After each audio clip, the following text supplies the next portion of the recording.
Hello, hello, hello.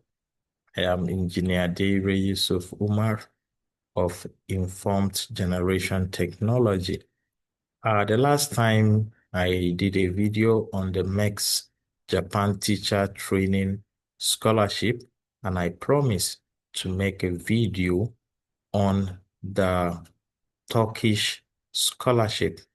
I think it's Torike Busalari, which is like Turkey or Turkey, something like that. Busalari, which I think is Turkish bursary scholarship. And today we are here to talk about it. We are not going so deep, but I just want to give you some details that you may not find on the advertisement.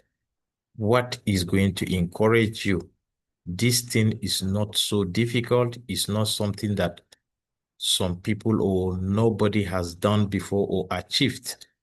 People around you, people within your neighborhood might have won this scholarship before, travel and studied abroad. So I interacted with some beneficiaries, and then also we are going to the website. I'll just share a little about what they said that is going to help you in the application process, interview, and the rest, and also what is available on the website. So I think let's go there. So now I'm sharing my screen. I think we have to, we shared that scholarship on our platform. So I really want us to pick it from our platform as an evidence that we've shared. I don't know. I think it has gone down, down, down because we post a lot. We usually post a lot. If you don't follow us very fast, you may miss what is there for you, what is supposed to be good for you. So you should always put an eye on our posts, and sometimes you can scroll just as we are scrolling, just to be sure, just to make sure that there is nothing that you missed. Okay, good. This summary of overseas scholarships shared on this platform. I think some of them we even gave their closing date. Some are closing today, like Queen Elizabeth, maybe it's closed already. And there are others, 31st January, some 15, and the rest. So we are interested in this one. Okay, I think it's called, is it Torquay Busalari? Anyway, let's go. So this is the site. Yes, this is the site. But I think what I'm interested in is some of the details that are not on the advertisement. So what the scholarship cover is one of the interesting things. Thank God we just came across it easily. Turkey scholarship not only provide financial support, but also ensures university placement. So they help to place you at the appropriate university where you are going to study. So it's not just I mean, you don't apply for admission differently and then apply for scholarship separately. I think that is what they're trying to say. As you apply for this scholarship, you're applying for admission all at the same time. So unlike other scholarship schemes, maybe you apply for admission separately and then you apply for scholarship separately. So application criteria, the scholarship is competitive and merit-based with a strong emphasis on candidates' academic excellence. So their focus is more on academic excellence. So if you are first class, maybe 2-1, your grade is so strong, then you consider if your grade is poor, even the first class and 2-1, maybe they will go to another level if the competition is high to start checking publication, academic prizes, and things like that, I believe. So any scholarship that says merit-based, you should know that you have to, first of all, perform well academically. All the credentials related to schooling that you are going to submit, they should be proven to be excellent or very good. I mean, the performance from those studies.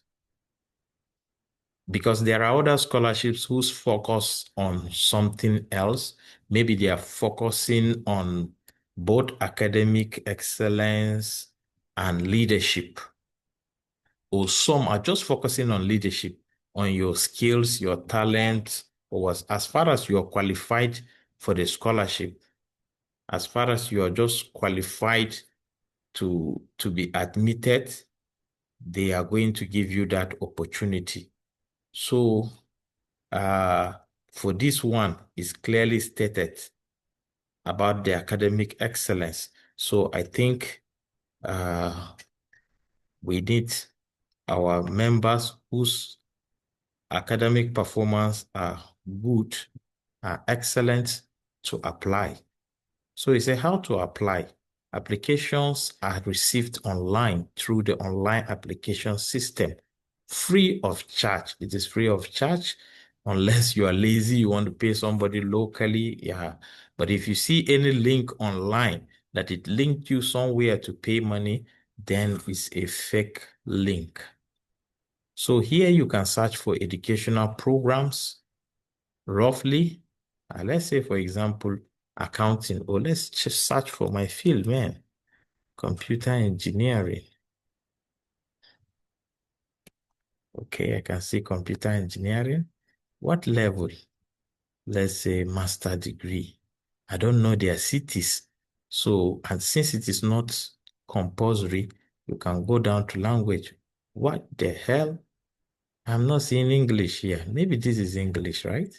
But what is this? English 30%? And the way they write their 30% or percentage is in front of the number. So I think this is English. Let's just write English. I don't know the meaning of English 30%. Is it that part of the study is in English and part in Turkish? Yes, you can see the meaning is English. Oh, I got it right. So in all these universities, you can find master degree program in English. So one thing you have to take note of first is please go for programs that are in English. Although you might be uh, or let me say, you might be required or compulsorily required to study the Turkish language, maybe for 1 year or some semesters, you will still end up studying in English, which is better than when you are not careful and you selected a program that is in the Turkish language. Because when you learn the language, you must do the whole degree in the Turkish language. You see? So here maybe you have some ideas of, yeah, I can see city. I don't know all the city.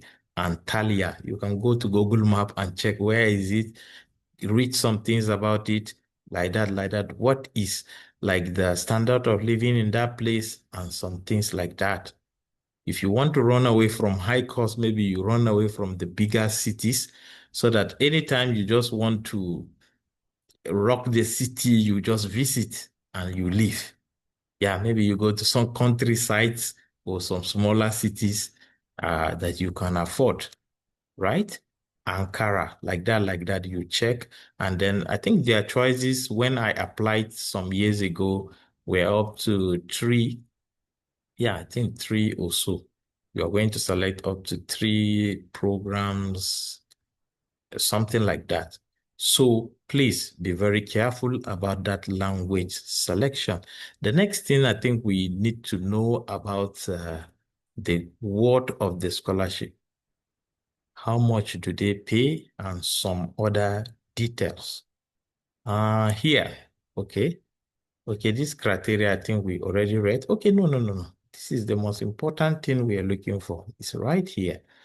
So you can see it. although criteria is here, more specific this time around. They say academic excellence initially. Now they are giving percentages. If you're going for associate and bachelor's degree, 70%. What is 70% if you convert your CGPA? I think you have to convert your CGPA if you're having 4 points and the highest CGPA in the system. Most Nigerian universities 5 points. You can say 4 divided by 5 multiplied by 100. The value you get in decimal, you convert it into percentage. I think you can calculate it that way. And if you have 3 point also 3 divided by 5 multiplied by 100, 3.75 divided by 5 multiplied by 100. Then you see whether you are qualified. So for graduates, that is master degree, I think PhD. And they call another one, they say what? Graduate research, which I think is postgraduate, some postdoctoral maybe, 75%. So you must do your calculation, your CGPA, your performance of 75%. For candidate of health sciences, medicine, dentistry and pharmacy, they say 90%. Wow, I think this one is highly competitive. And most times they just want to pass because they are not graded. Yeah, I know if they look for their transcript, there will be actually CGPAs on them, and then they can use to make this calculation. But a pass is a pass in the medical college, as I know. But here, they are still requiring strong grades. So, and then there are 8 criteria for associate and bachelor's degree under 21 years. For master's, 30 years. If you exceed 30 years, don't apply. You are already screening yourself out. For PhD programs, you should be under age of 35. For research scholarship, I think that is postdoctoral, under age 50. So by age, are you qualified? If you are qualified, you go on and check other eligibility. Eligible groups, citizens of all countries. So Nigerians were qualified. Graduates or those who will graduate at the end of the current academic year before August. So if you are going to graduate very soon, before August 2026, you can also apply. Researchers and academics. I think these ones are mostly people that are applying for the research scholarships. Yeah, whether they are postdoctoral or maybe they are just short, maybe, short research fellowships. Maybe, I don't know. I don't know the detail about this, but you can check, explore. These are ineligible group. I think we are not interested in that. Turkish citizens and something like that. We are not interested in that one. We know that we are qualified, right? So this is a repetition of all this. I want to see how much they are paying for the scholarship. Good. We have full-time scholarship programs, short-term joint scholarship. I think we are interested in this one for now. You can check all these ones later. So let's check the full time. So for the full time, the monthly stipend. Okay, the scope of the scholarship, the whole of these things are what you're going to benefit when you win this scholarship. If you are awarded the scholarship, university and department placement. Yes, monthly stipend, undergraduate 4,500 TL, that is Turkish lira. Masters 6,500 Turkish lira. PhD 9,000 Turkish lira. Tuition fee will be settled for you. Turkish language course for 1 year will be settled for you. So now you can see that you have to study Turkish language. Accommodation. I don't know if there are exceptions for studying Turkish language. You should check while applying. Accommodation is provided. Then, your burdens are lifted. Health insurance also. So if you fall sick, you don't have to remove from these tokens given to you. It will be covered. It will be taken care of. Once-off flight ticket at the beginning of education and when graduating. So they are going to sponsor your flight from your country, say Nigeria, to Turkey. Maybe they will use Turkish airline. So you fly there, and when you finish your program, maybe undergraduate, maybe it took you 3 to 4 years, then after the program, they can sponsor your flight back. If you want to fly back to your country for any holiday before completing the program, is going to be from your pocket. So I think these are more details about each one. You can search, for them, you read before you apply. Please don't rush. See requirements for undergraduate, requirement for master, requirement for PhD. You should read about them. Yes, we encourage that. Lastly, let's just advise ourselves. Or actually, it's not okay. Lastly, let's say lastly from here, advise ourselves. When you see a money like this, don't conclude that is adequate, is very big. Do the conversion maybe to a currency you are familiar with, say maybe Naira or dollar. Then go and browse, do your findings about the standard of living in that place. You may convert to Naira and it's giving you an amount that if it is in Nigeria, it is okay for you.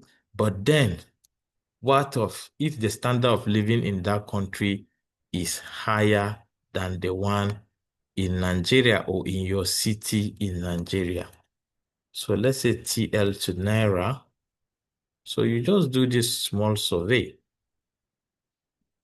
So, as we know, they say for undergraduate 4,500.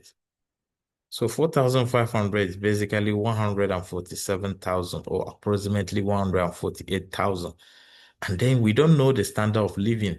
Some of those cities are the capital city, although accommodation is taking care of health insurance also, but do your findings.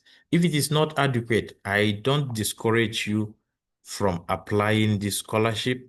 I encourage you to look for a sponsor, or if you are a civil servant, you can take leave, study leave with pay. That is, you go um, and study while your salary is still being paid to you to complement this amount that you are being paid by the Turkish government. That is, you go as an in-service student, right? So for master, I think it's 6,500. It's giving us around 213,000 naira. And then for PhD, it is 9,000. It's not even up to 300,000, 295,000 or so. Yeah, because, and you know that PhD, you need so much money because you conduct research, you publish. Publications are so expensive, especially on peer-reviewed journals.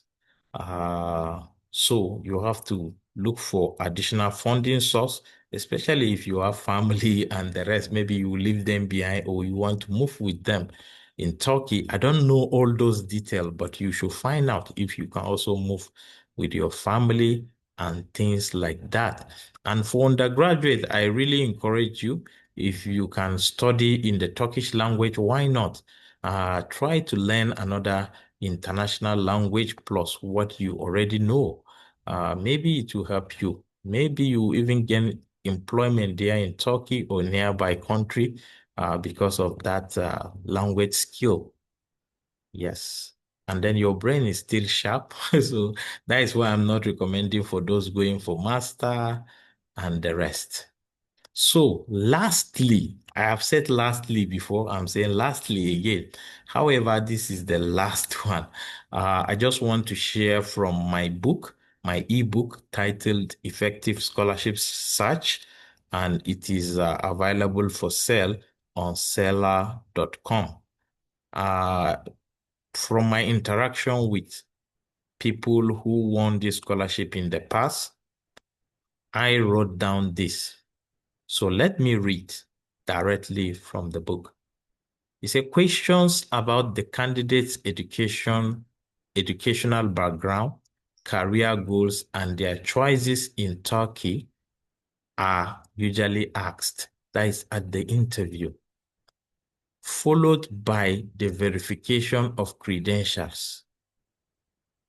You say, according to an undergraduate awardee of the scholarship, the academic grading expected should be up to 90%. Whoa.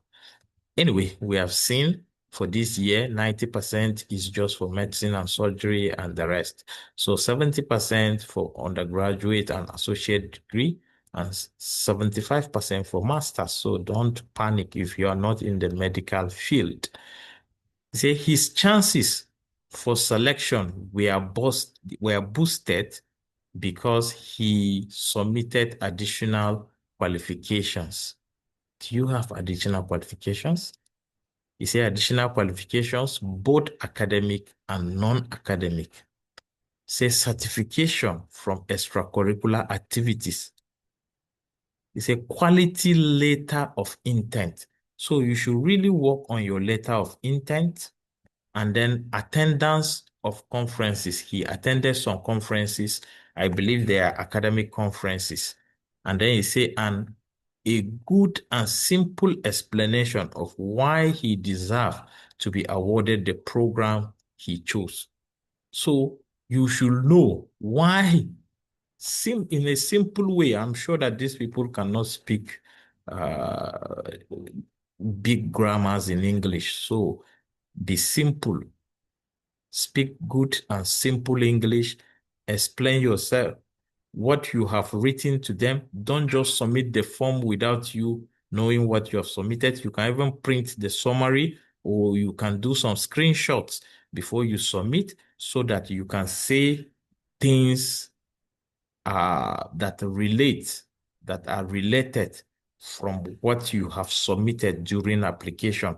Don't say something during application and say something different during interview. You can say the same thing during interview with additional points, because after the application, you might have learned more. But saying less or saying something totally different from it might be a problem. They may suspect that you are not the one that wrote uh, or maybe the proposal during your application.